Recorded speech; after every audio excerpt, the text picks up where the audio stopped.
Hello, I'm Josh. I'm Josh. I'm Josh. Nailed it. Nailed it, guys. I think we should just start the podcast now. That's brilliant. Hello. I said I'm Josh and I hadn't unmuted.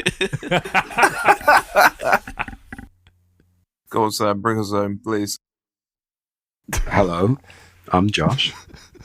Oh, you started You started this now. I am Inigo Montoya. But together we're Josh. joshing around. Yeah. Yeah. Great. That was by far the worst we've ever done that. And I love that was with you. So The end thank was you good. for sharing this experience. Yeah, it was. We did that Strong well. finish. Yeah. Strong finish. Cool. Well, this is the second bonus installment with our friends from JRO Ones. Today, I thought it'd be nice to talk about some things about the game in general, about Conquest, about game balance, how we kind of feel things are at, maybe some regiments that need to be buffed and nerfed and things like that. But firstly, most importantly, we need to talk about what we are drinking. So, Sam, could you, allude to our beverage for today? I have gotten this from an English heritage site. And if you're based in England, then you will know exactly what English Heritage is. It is a charity that maintains historic sites in England. And It's better than the National Trust.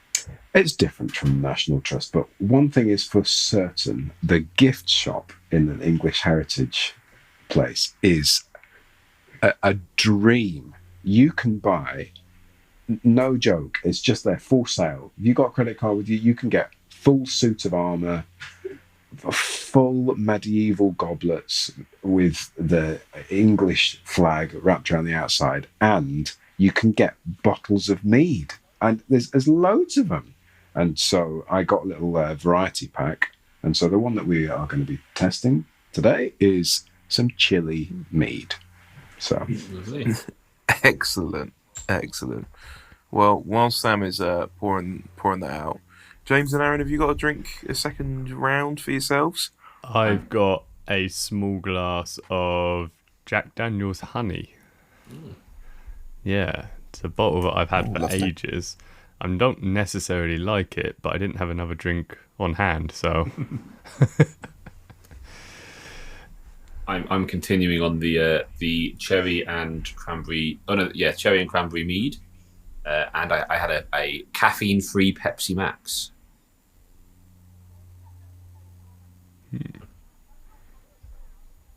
That sounds Yeah.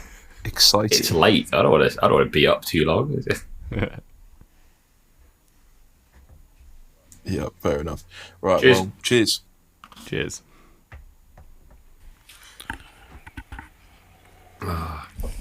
I hope all our audio listeners got to enjoy me cheersing the camera there. we've got Josh leaning forward and smashing his glass into his laptop screen. We should next year at London. We should do an in-person recording where we all meet up and drink and record. I think that I'm sure sounds nothing like an would go excellent wrong. idea. Yeah, tech would be perfect, yeah. I'm going to be the first to say that I literally don't enjoy that at all. It's fine, but it's just like, there's a little bit of chili, like a little bit. But then it also just, the aftertaste is just like, not particularly, I'm not loving it. I don't know, maybe that's just me. Thank you. But I think I suppose I might have to have some of Aaron's mead to wash that down. it's I'm the exact opposite. I think I drink mead because I like the taste of honey and I like an alcoholic drink. And why wouldn't you want to go for, chili in there as well? And it's got the chili in it. So I'm getting the heat, I'm getting some mead. I've Happy been around boy. a few like English heritage and National Trust places with the reenactment, and they normally sell like the bottles of mead and things in the gift shop and have them, and they can be a bit hit and miss.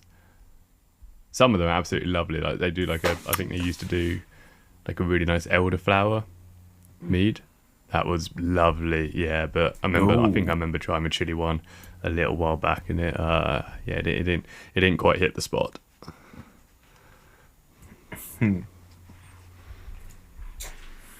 I'm sorry. I think it's fine. Agreed. I definitely prefer Aaron's. It's 100% better. Maybe I should sell it. This should be my new business. We should open a meadery. Great, and we're unique because all of our profits are invested back into buying Conquest minis. I mean, some percentage of it would be. Yeah, we could become the official sponsors of the Worlds event. Then we could go and turn up. That'd be cool. What's your mead business called? I don't know. I had like a list of meadery names, and I can't remember. Order of the Ashen Mead. Yeah, that's too much pressure to come up with what I'm sure is going to be a really obvious, hilarious. It was. Some of the it was something to do with like bees or something. I'm sure. Yeah. Just call it mead, but the E and the A in mead are capitalised. That's actually a really good idea for. Boom. That can be our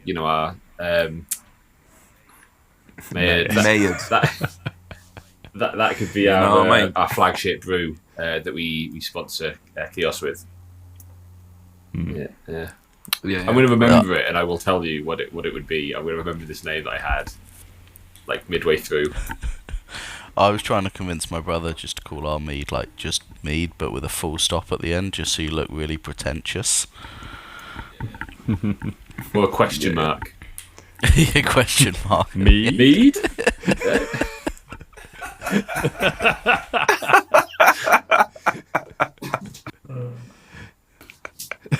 Is it mead? I don't know. Yeah, that's great. Well, as we've firmly established, this is in fact not a Conquest podcast, but a mead podcast. So there you go. So yeah, just I think it'd be good to chat a little bit about how things are going in Conquest. Do we have time for a listener question? Should we do a listener question? Yeah. Let's do a listener question. Give me 2 seconds. I believe, Josh, you also had a task for us all. A task of a pronunciation task. Yes, I did. So when I'm getting the email up, I would like you all to pick a regiment or a character from the Weaver Courts page on the Parabellum eShop, and I would like you to try and pronounce it as best as you can. And whoever gets there first can try first. Okay. Go on, James. All right. So I think if I understand kind of Gaelic, as far as I go, I'm going to go for the Sanchas Cedar. Yeah. I was going to try and pronounce the same one, and I was definitely going to start with Sean. No, that's what I think it is too. I thought it was Sean B. I thought it was Sean as well. Oh, you know that character's going to die first. Yeah. Nice. Okay, let's look at another one. Got the Scotch Drake. Scotch Drake. Oh, here we go. I see a good one. The Blath Maidens. Okay. Blath Maidens. Oh, you're welcome. Are you on the? I would go for the. Yeah. In there. Well, I think you've got the she's, don't you? So the war or the vor she, the voon she, the teo she, the whatever James said. Well, now you're just saying that. Yeah, whatever James said. I still would have gone with Josh. I think it's like the Shaw Nahas she. Sornahasi. Yeah. I mean, it's still significantly better than how I would have been going to pronounce it. Something like Sin Chasidia. If this was French, no if it was French, it'd be dreadful. I'm assuming you've all seen like Monty Python, like Quest for the Holy Grail, like that kind of thing. Yeah. I do enjoy doing like an outrageous French accent when there's any kind of French language in books with my son. I think on your you mentioned Bluey before, I think. On your podcast, yeah, Bluey's great. There's an episode with a French dog in it, and we had the book. Now my wife actually speaks some French, and so we'd actually do the and I would then be like and so that's my French, and he found it hilarious. So as soon as a French army comes out, I remember at uni making a French girl watch the first Johnny English film, which has got John Malkovich in, who does the most ridiculous French accent you've ever heard in it. I mean, she did not think it was even close to French. It's amazing. I'm French. Yeah, that was exceptional. Also, here's a question, guys. If I spell out this word to you, how do you think it's pronounced? Crann. It's really. How do you think that is pronounced? Cran. You're right. You think Cran Guardians, right? Corn Guardians. You're wrong. It's Crawn. It's Crawn. How? What? That's What is years going on here? Seed is she, because it is. Sorry, I'm definitely offending some Celts here, but my goodness, this You've makes seen no like sense. Irish names though, haven't you? Have you ever seen that? Like, there's like a skit or something with the song, like Yes. yeah, It's like Neve is spelled Siobhan. Neva. There were letters in that word that name. Siobhan. I mean, I don't even know how to either. begin to spell Siobhan. I mean, just for the record, we have managed to offend every European language that we have come up against in this podcast, and so why not do the So exact we're not even close. We've got like half the continent left to go. Yeah. We are. Anyway, Italians, but I'm concerned. I always just thought the Greeks made better pasta. I don't know about you. Oh, someone's trying to get 10% off of the e-store. You already can with our affiliate code JRO. Nice. Boo. Nice. We're just salty that we I'm haven't sure you could get one, yet. and then I can use it. So, Just ask me. I can Yanis, use if you're yours. hearing That's this. fine. I can't use Just my keeping. Brilliant. There you go. Right. Well, let's chat about the actual what we're going to talk about. I've got a quick list of question, and then we'll move on. But I've got a question from some guy called Aaron. Yeah, and he says, "Hey, Josh, and Rob." Very rude. I heard you were struggling with listener questions, so I wanted to help out. What do you think are the weakest units in each faction, and what do you think you would do to fix them? Kind regards from... Sorry, what? Kind regards from the best English-based Conquest podcast. I mean, I'm hurt, I'm offended, and I think I need to... I just need to take a moment.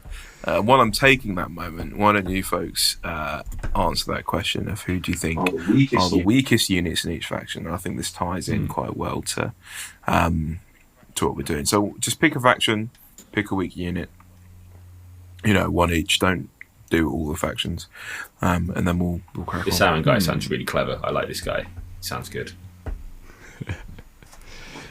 I mean, I heard he makes nice mead. I've got the email up on my phone, and would just like to read what you didn't read out there. P.S. Actually, I was lying, and I think that you're the best English-based Conquest podcast, and I've got a crush on Josh. Sorry. I didn't say which Josh, have missed that bit. so that's up for debate. It then says P.S. Both Joshes. I like a beard. And you spelled podcast wrong. I don't know what to say. I like a beard. I like a bearded man. That's why Sam, unfortunately, was not included in the email, is it? It needs to grow a bit more. So yeah, I'll let you, as we are. I guess I'll let you start off. Feel free to pick a faction.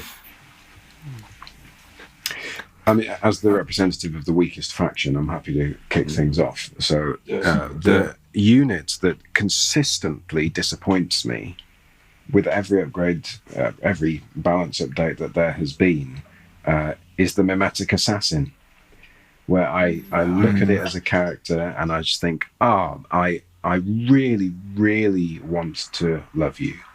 And every time I try, I think, just doesn't do anything that I want it to. So what do you need to do to fix it? Make it playable, please. In the Spires update, ignore everything else. Lineage Highborn had her time and is now not playable.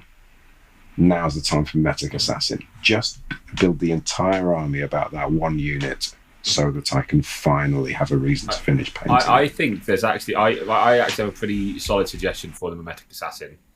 I think that it's kind of like... I can't think of the other model that has this, but I think when you select it, you can just... It doesn't come with a warband. It's a character, and you just add it to another unit in your army. And I think you give it forward force. And I think, frankly, at that point, whatever else is on that card, it's still going to be pretty playable. So you have a little forward force spot, and then make it like Quicksilver, good at killing stuff, smite, terrifying 3. But yeah, I think you just give it that ability in forward force and then give it some killing stuff. I think it would be really solid. Do you know what I've just heard in my mind is, please make it into the characters that every other army has gotten. Spires currently don't. So any ability to we've do lost them. I'm upset. Sorcerer Kings that they've lost their forward force. Do you know what we did the other day that was, in the end, it was quite disappointing that we went in for a duel and the Dweg rules on the character, I can't remember precisely which one, means that somebody is going to die in this duel. You keep on rolling until someone dies, and my character killed yours in a single roll. It was so rude. Yeah. It was a flipping hold Ray, and I just my defense rolls were terrible. But it was a cleave 2 chieftain with Kiss of the Dinosaur, so I was re-rolling everything, and I rolled all my defenses, and then I failed 4 of them already, and then I had to roll it. It was a bit tragic. Yeah. But it was the whole purpose of that experience was, we're going to get to roll it again. Yeah. We never got to. So. And then I just lost my hold Ray that had World Breakers on for no reason. The only reason you accepted that duel was because I managed to go, it'll be fun. Because yeah. You're like, go on, Josh, do it. Yeah. So there you go. That's what I get. Yeah, I look forward to the Mimetic Assassin getting a bit of a new paint job. Blow up. Both proverbially and literally, in the case of you finishing your paint job. I would like to suggest, it's not really that weak, but I think it could be better. And I think I know what PB's fix is going to be for it. It's Steel Legion. I love them. I think they're brilliant, but they do suck. They're just too slow. And I know what PB are going to do. They're going to do what they've done for every unplayable heavy. They're going to slap on that old little medium tag, and they're going to be turning up on turn 2. But I would like to see them try something different. We'll see. Who knows? But I think, it would be nice to see them. Although, having said that, I think, who is it? Carl did a tournament with 2 MSUs of them and ended up winning it or something like that. So I just think, or at least placing top 3, and I just think, you can do it. But then again, I don't think Carl is a fair quantity. No. But yeah, I think I would love to see. Yeah, I've got a lot of Steel Legion, and I think I bought a bunch at the beginning of 2.0 because I thought, 2 big steel Legion blocks, that was the new meta. It wasn't, but now I have loads of steel Legion, so there you go. I guess I'd go for unless Josh, did you want to do Sorcerer Kings or do you want to do? No, you go Sorcerer Kings. I'm gonna pretend that I still play Nords. So I'll do Sorcerer Kings, which I have disliked this model since literally the first iteration of testing of the army, and have consistently wanted it to not be rubbish. And it is the Windborne Djinn, which are the ranged air Djinn, and they should be good because wind should be good at shooting because that's the wind element. Like, and they're just never good. Like they don't have the output you actually want from a 180 point unit. The easy solution, I think, to try is just give them Barrage 4 and see what happens.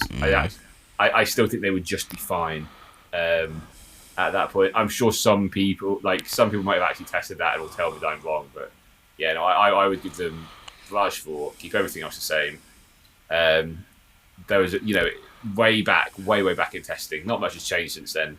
But I remember I played a game to James, and I was really excited to do this like cool triple acting, like move, aim, shoot, like stack all this stuff up. And I had 2 units of them, and I went into his Braves unit shooting with 2 units, both triple activating, so both aiming, and I think I killed like 2 Braves in like the whole action, and I was like, yeah, this kind of sucks. So yeah, I would just make them.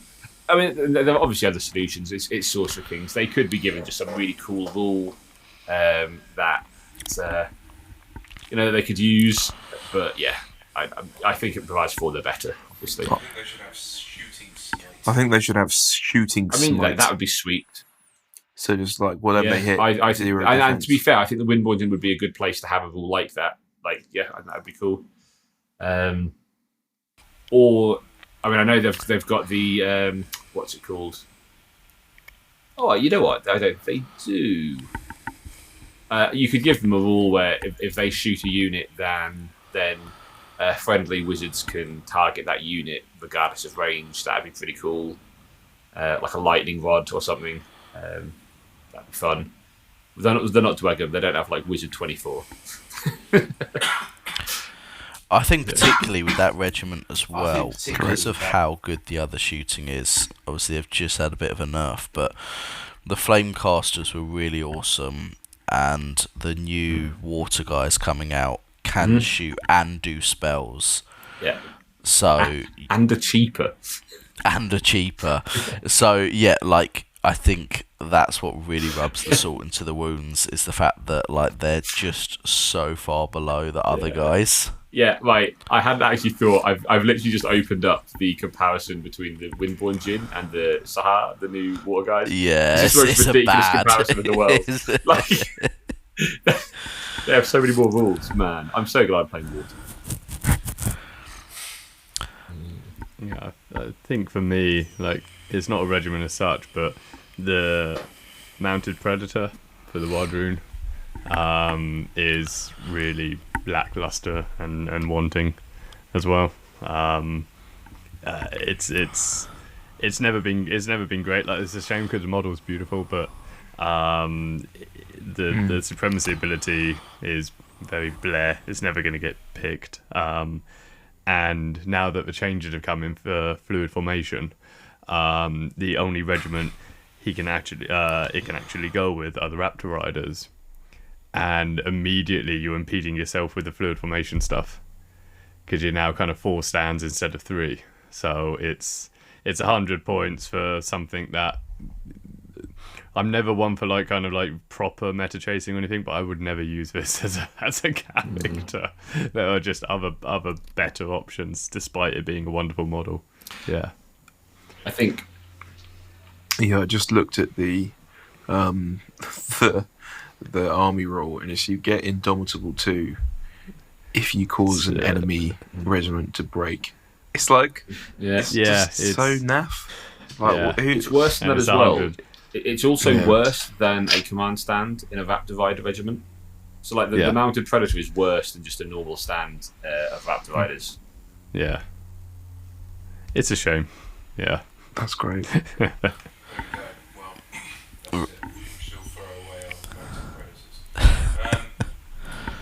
think. Okay, James, what would you do to fix?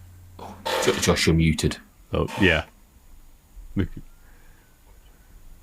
Apologies, James. What would That's you what do I'm to trying to fix the think. map creator? Like,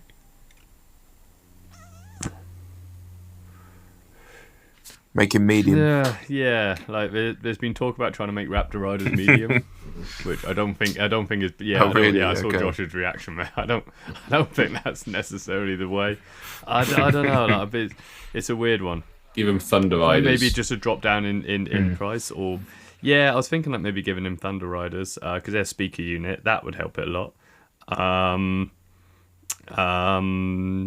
Or just changing the supremacy ability. He's got the same supremacy ability as like the mounted as the foot predator. So it's basically the same thing. It's just on a raptor. But yeah, it's a really tricky one. I think given it, I think putting some Thunder Riders in the warband as well, even just a restricted would be good, and maybe changing up the supremacy for something like what it had before, which is like if you killed a couple of stands or something, you got like an extra chant marker. Going back to that even it was never great, but it was better than what it is now. Yeah. Yeah. Yeah. Well, there you go. Cool. Well, the other thing I think would be nice to chat about. So there you go, Aaron. We answered your question. Josh didn't. Oh, sorry. Hang on.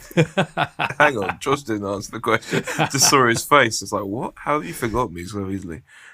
Josh, what gone? Why don't you talk about? Well, my first thought came to mind was Huskarls and Valkyries, but I am actually seeing them run in a few lists. So I'm gonna say they're not unplayable. What I've never understood is why people run the Huskarls instead of the Valkyries. I mean, to me, Blessed is always better than Untouchable, and other than that, they're pretty similar. But I'm going to go for, I don't see any Bears Arcs or any Offendar. There you go. We can have some right and tell me how to pronounce that properly. And I think it's because you have to put the Savage on to get the free additional charge. And then it becomes a 200-point regiment, which puts a lot of pressure. For 200 points, it's got to give you a lot of output. And they've got 4 wounds defense too, so it doesn't matter if they've got high resolve. I mean, like, that's going to die to a light regiment. I mean, forget about a medium or heavy. So I think you've either got to really embrace them being glass cannon, and you got to give them more, like 7 attacks, Clash 2 is a fair few, but why not give them Line Breaker or, something a little bit more, just to mean that like you're going really heavy on that output. Or you could go the other way and maybe just give them a little bit more sustainability.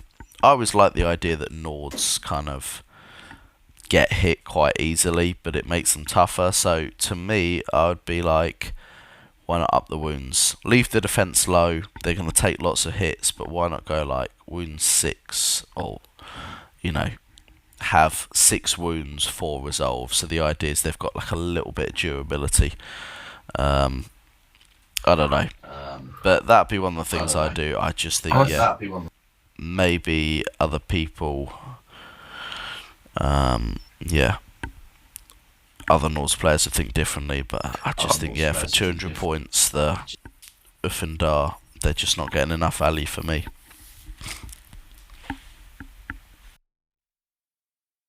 I think you could give them Flurry, and I think they wouldn't be ridiculous, because I think the Stone Age Clash 2 attack 7 is obviously, but I feel like seems like every faction seems to have their like weight of dice unit, and I guess it feels like Nords maybe, you've got more cleave, I guess, than anything.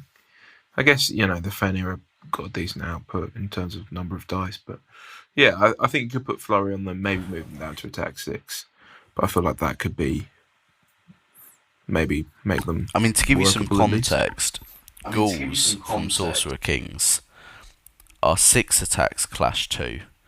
They're the same 4 wounds. They are only resolve 2, but they're also defense 2, evasion 1, and they're 110 points. So you're paying 60 more points for an extra attack and lethal demise. I guess Vanguard as well. But I don't know. It doesn't seem like that much more for 60 extra points to me. I got all the stick earlier in I said that Nord update of me saying that I didn't actually think Bear's Arcs were that good. I was like, they're fine. I'd also potentially just give them Linebreaker back because that's what they used to have. And Cleave 2 Linebreakers are pretty nice profile to have. But yeah. Yeah, the Berserks used to be Cleave 2, Linebreaker, and Blessed. And that's when you saw them getting run just all the time. They've dropped off a cliff a bit since then. Yeah. They also used to be able to charge when they came on from the side of the table. That was a fun time because they used to have Bloodlust. That was fun. I don't know if it was good, but it was fun to have. Yeah, good fun. There you go. Right. Well, I think it'd be good to chat a little bit just while we're kind of on the topic of game balance and stuff in general. Just about kind of where we feel the game is. I think maybe talking about your top 3. I think maybe mention your top 3 factions that you think, these guys seem to be doing really well. Rightly deserved, or maybe need a little bit of retuning. And yeah, kind of your general thoughts. I imagine a lot of our answers might be quite similar. But I think, if you just have a little, you can have a little think about just that. Kind of post changes, post the recent changes. Post September changes, yeah, absolutely. I think, I wouldn't be able to speak very much on Weaver Courts. I don't know if you guys know too much about them, but I know, Aaron, you were saying it seems there may be a little bit of excitement there, but I think for me, it seems like when I look at the factions, I mean, obviously, I think Euronia is still pretty in a pretty good place at the moment. So I think they'd still remain top 3. I mean, what did they lose? I'll tell you what they lost. They lost 20 points on their spiders that they've got back. Yeah. They lost Tenacious too. So Uroni did lose some of the stuff that was really obnoxious. Okay. So they've lost their light scoring. Yeah. Yes. And they lost Tenacious 2 on the Cami. But that's really it. Yeah. Yeah. In fairness, the spider can only now can't cast the same spell twice. No, I never really. That obviously justified a 20-point drop. Yeah, I never found myself. They also picked up Devout though, which Yes, I don't think this may come up in in a lot of UK. I wouldn't imagine this would come up in a nice local tournament or something. But 4 spiders is an actual legitimately awful list to play against. They are evasion 3 spiders, and the one that wasn't being taken before, the stabby spider, they have one of their kind of unit effect is that if you use a one of the cheat, whatever they're called, the ideal cards on that spider, it basically pulses out an aura to give everything else that same effect. So you can have 4 spiders with loose formation at the front of your army, just dawdling towards your range lines, and they can all heal. It's pretty. It's pretty good. It's a very strong list. If anyone is enough of a sadist to build 4 spiders. I have got 2 unbuilt ones in my cupboard that I am waiting to pull together. Wait, Josh, do you have an unbuilt? Do you have a spider? Do you have Uroni? Oh, I do not have Uroni. No, you're the 100 Kingdoms, Josh. You've got 100 Kingdoms with Dwegum. Josh has everything else, I assume. But no, so Sam, between you and me, that's 3 spiders. If we find 1 more spider, you can play that list at the next LGT. You could be this 4 spider guy. Yeah, but the thing, I mean, I was thinking this is what's going to happen for me, is that I've consistently been a Spires player, and they've been getting worse and worse and worse, and I've been embracing that, and now they're going to rework all of the Spires, and they're going to become epic. But I've started painting my Uroni now, so I'm going to get my list ready for next LGT, and they're going to completely nerf Uroni, and they'll be the worst faction. That's my prediction. And I'll be there. I'll be there with my Origami Warriors ready for them to get folded. Yeah, so nice. So I think, Uroni definitely good, to be honest. I mean, I don't know too much about the new rules for Sorcerer Kings, but it seems like they're still going to be pretty good, and they got some new water stuff coming out. Maybe Josh, you can chat about that in a bit. But I think the other one that I think I might put in top 3, just because all of their stuff has got cheaper or better, basically, it seems like, is Old Dominion. I think they're going to be quite difficult. And I think Centaur Promadroy +1 attack. Like, I think they're now a little bit playable. Varangians have gone up in attack. So you've got Cleaver Million coming at you. I think a bunch of their banners and stuff like that have got cheaper. There's a few rules kind of being changed, but I think in general they've gotten a lot cheaper. And actually, I probably wouldn't put Sorcerer Kings in the top. I would definitely put Dwegum now. Because, I mean, they are just going to be ridiculous. I think it's this, and I think you will see different lists being quite good as well. Like, you'll see clans being very strong, and I think you'll see tempered lists looking very strong. I don't know if tapping into both of them, like having a whole Dane Brick and then Wizard 24 is going to work, but I think I do think it's maybe I think you'll see a variety of Dwegum being quite difficult to deal with, and it's like there are some hoops you have to jump through when you're playing the game, but I think, as we discussed, you just bring 2 Ironclad Drakes and then everything's awakened. So, I think it's definitely quite easy to perform the things you need to do to make them really, really, really tough. And they've gotten faster now as well, which is like the whole point of Dwegum was that they were tough. They couldn't move fast. They can be faster than horses. They can move fast. So I think that'll be fun. Yeah, Wardens are move 7. 8, I think, they can get to move 8. I can't remember, but ridiculous. Ridiculous. I think, I was having when you're about Old Dominion, I posted up a very nice list in the UK Discord. I think everyone should be excited to see that list of someone playing it. But I was talking to a French gentleman who was telling me that, like, say, before the September changes, he's an Old Dominion player, and he was saying that Cataphractoid are really close. Like, I think once their banner goes to being free, they're like a auto include 2 units in every army, and they got a free banner and then also went down 20 points. So they are now just super good. And like I said, the Centaur was sweet. I don't know about you guys. I really undervalued the big slug thing.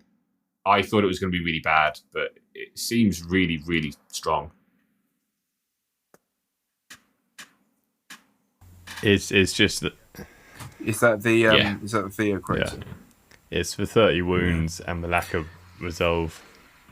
Like, if you're not even focusing on the draw events, if you're just chucking it in there, you've got to do 30 hits and wounds to it. Like, it's not gonna run away or anything, and it's a proper tank. Like, I think people thought that the Tontor was obnoxious with the number of wounds. This thing's even worse because of that. I would agree with you. I think that Dweghom are also. I think Dweghom are probably the best, like hands down, army going forwards. Like I don't know, like you said, if a mix of tempered and clans would be the best thing, but I think you could play it.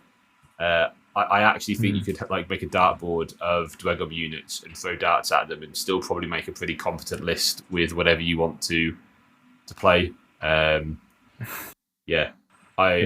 think even I could win LGT with Dweghom. Like that's how good I think they are.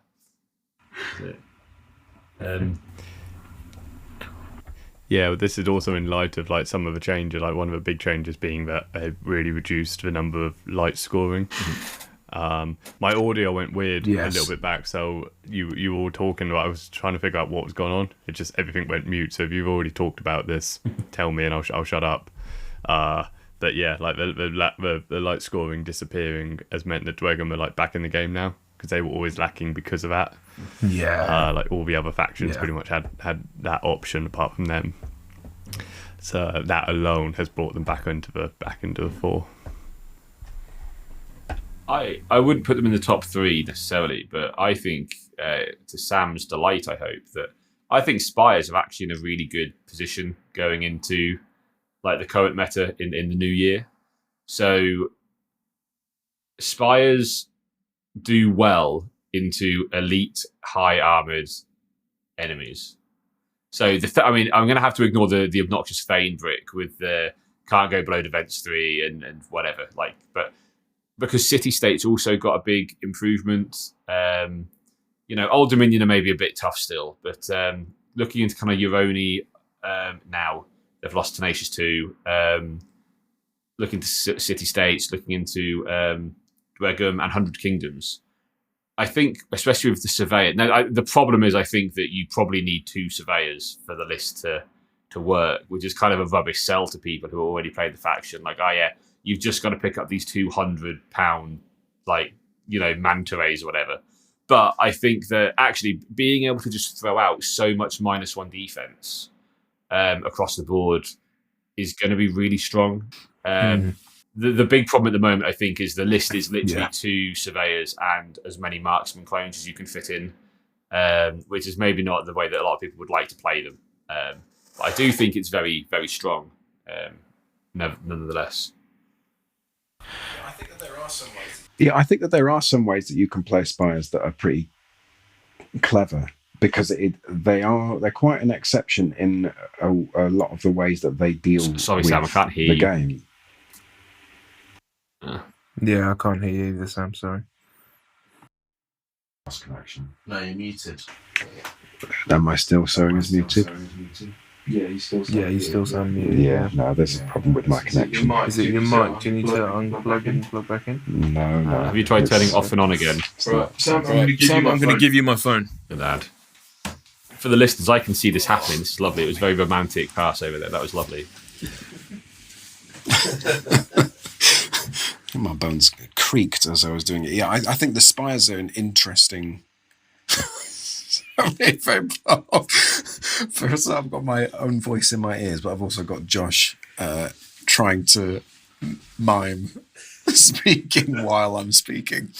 I think the Spires are in an interesting place because they're able to do things that a lot of other armies can't do. So they can do this, take away a defense, which is pretty unique across the entire game. And a lot of the ways that they're dealing with their approach to the game is pretty unique to the way that Spires think and play. I don't think that they are.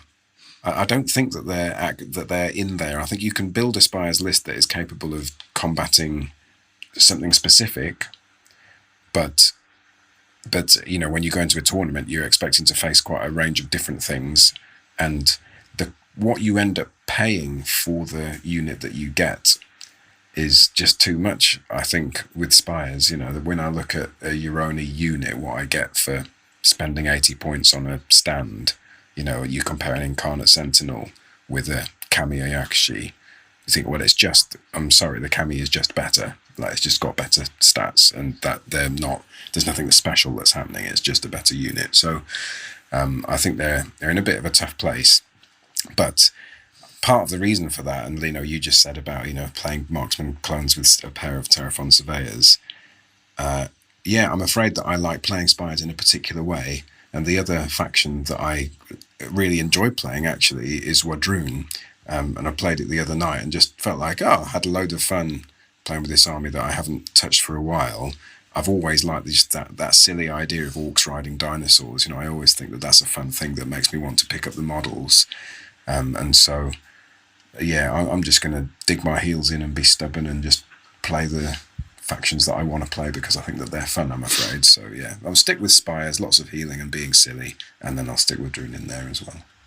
You'll be getting an update soon as well with Spires, probably worth mentioning, but in the new year that should be coming pretty well. I guess my impression is it'll be coming pretty early in the new year. That'll be really nice for the Spires players. I mean if the Dwagum update's anything to go by, Spires will be super happy after. They'll have 10-point stands of drones and everything's going to be evasion 5 or whatever, I don't know. Yeah, well the updates have been getting kind of better and better. The first one to come out were the Wadroon and the Nords, wasn't it? And there was a lot of controversy around the Wadroon update. It didn't quite hit the mark. But the Nords one kind of better reception, and then the 100 Kingdom ones came out, and that one was brilliant. And the Dwagum one now has really kind of knocked out of the park as well. So hopefully with the Spies one coming out in, I think it's January. I think they're looking at getting it out. December or January. That one should be pretty awesome as well. Yeah. I think as well, I know it's been touched upon, but the city-states rules changes are really, really good. So the main things they've changed is if you entourage from a character, it counts as coming out of the strategic stack. So for anyone who's played city-states, they'd know if someone comes out of the strategic stack, the regiments get a buff, whether that's relentless blows, whether that's flurry. There's loads of good ones there. And then another thing as well is when they entourage, they also become inspired, which many of the units with phalanx can't inspire. So you've got this huge buff now of having regiments suddenly get these buffs more consistently, and being inspired more consistently. So I think both of those factors are going to be pretty huge. And I think as well, some of the stuff they're doing with defense as well, they've got a lot of defense 4 stuff. I mean, the Taloses are still really hard to kill. Clockwork Hoplites being a medium now, I'd expect to see a lot more of those running around. Defense 4, 5 wounds and no resolve is not a joke. So I think they're going to join that kind of high defense meta, and then you'll see if there's specific lists that can kind of really counter that. As Aaron said, I've faced Spires before where they've dropped my defense, dropped it again, shot me with AP2, so maybe some of your little combos will be particularly horrible. But I think it's going to be pretty rough for people to play against that much. You're going to have the right tools to deal with it. Yeah, even with the companion cav getting the brutal impact 1 now as well. A lot of people are excited about that. I think you're going to see more cavalry centric kind of lists as well, lots of more kind of chariots, but now lots more companion cavalry running about. Yeah, and they get unstoppable now with the character, which again, I mean, if you're trying to get charges off, unstoppable makes a massive difference. Yeah. Oh, and I just love them. I think they're such cool models, and they've just been in a very sad place.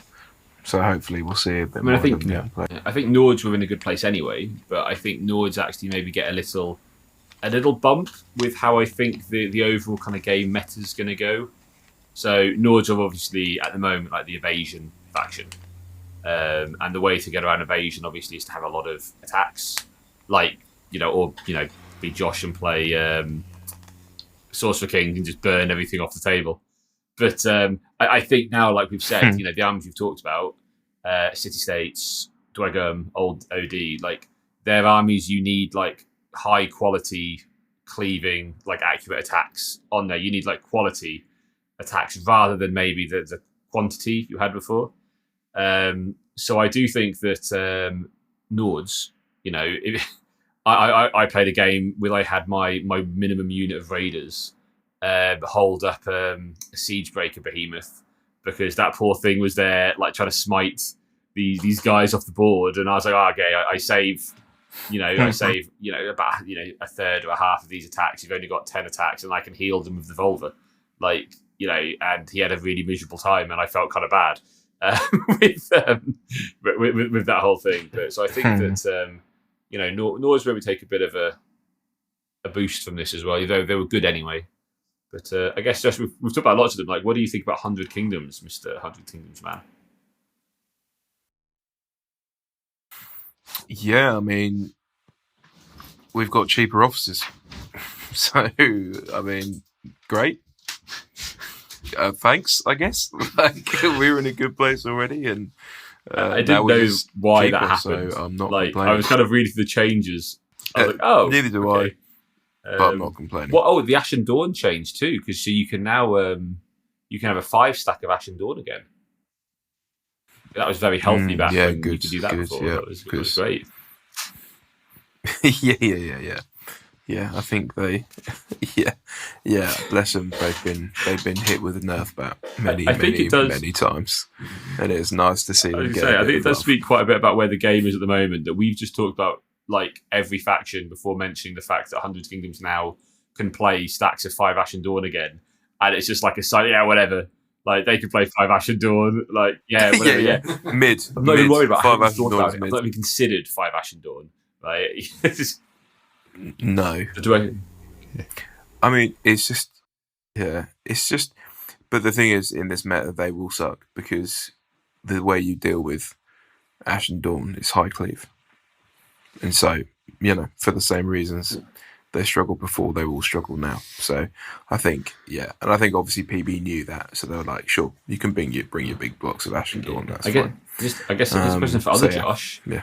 Do you reckon is this the time for the Fallen Divinity to make a showing back into the game? By back, I mean into the game.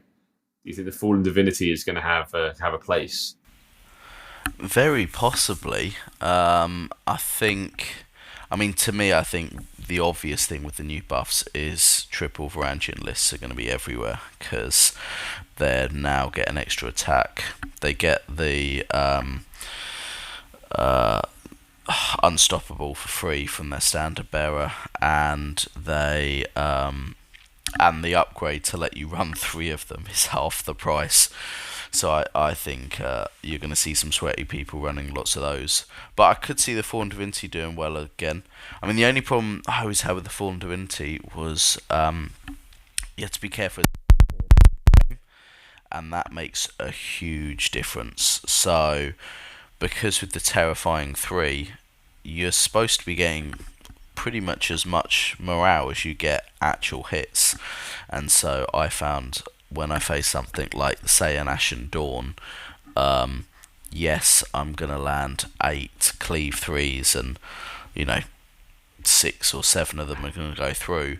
But then I was only getting 1 resolve through, and if I'm only killing a stand a turn, you are shutting down a regiment that's 300-400 points, plus I've fed most of the buffs from my army into it. But I would like to see more. I think it's just such a cool model, and I think the idea of it getting stronger and stronger is so fun. The other thing I'm really excited about is, I think with fire elementals getting such a change, is I think we're gonna maybe see some people run some water on some air elementals, and I'm excited to see Sorcerer Kings, if they are, still played a lot, whether you see different elementals making a bigger showing. I'm excited about that as well.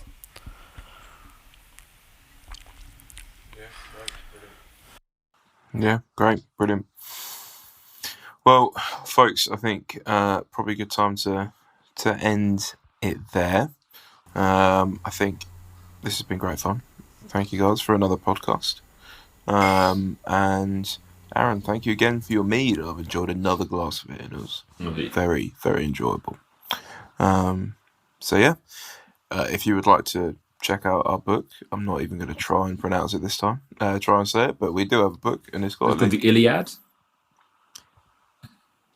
The Iliad, the Odyssey, the Wargamers Odyssey. And yep, that'll be on Amazon, so please check it out. If you find any of us at a tournament or event, we will sign your book. And what else? We have an email. If you'd like to send in some listener questions, then please do. It's joshingaroundinair@gmail.com. Guys, you have an email as well, right? We do. It is JRO Conquest. I am just double checking that because I am. Cool. I know I didn't remember the book name, but at least I remember the email. Reading the title of the book. So. Yeah, I've never checked. There you go. Yeah, JRO Conquest @gmail.com. Brilliant. Well, thank you very much, guys. And yeah, thank you for listening. See you next time. Bye. See you next time. See you soon. Bye bye.